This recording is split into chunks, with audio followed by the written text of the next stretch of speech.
ముఖ్యమంత్రి వర్యులు శ్రీ నారా చంద్రబాబు నాయుడు గారు, అలాగే గౌరవ ఉప ముఖ్యమంత్రి వర్యులు శ్రీ పవన్ కళ్యాణ్ గారు వారి ఆధ్వర్యంలో వన మహోత్సవం అనేటువంటి కార్యక్రమాన్ని ప్రారంభించడం జరిగింది. దాని ప్రధాన ఉద్దేశం ఏంటంటే పర్యావరణాన్ని పరిరక్షించాలి. చెట్లే మనకి ఆధారం.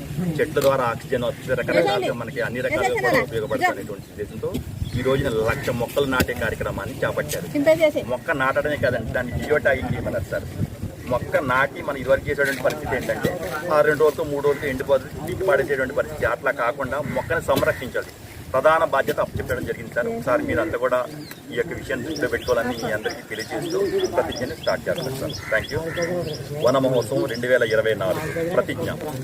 ఆకుపచ్చని ఆశయాలతో ఆంధ్రప్రదేశ్ అభివృద్ధికి తోడ్పడతానని, పచ్చని చెట్టే ప్రగతికి సోపాన మార్గమని తిరిగి ప్రకృతిలోని సమతుల స్థితి అవసరాన్ని గుర్తిస్తూ ప్రతి నీటి పొట్టును సద్వినియోగపరుస్తానని, చెట్ల ఆవశ్యకత పట్ల అవగాహన పెంచుతూ వనాలను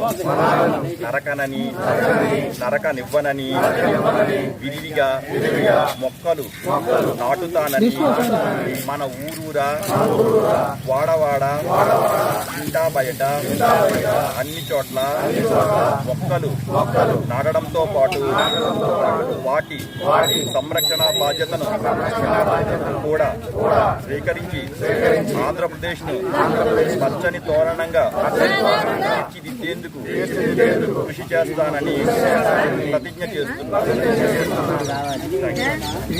అందరం ఈ యజ్ఞంలో పాలు పంచుకుందాం. ప్రతి ఇల్లు, ప్రతి ఊరు, ప్రతి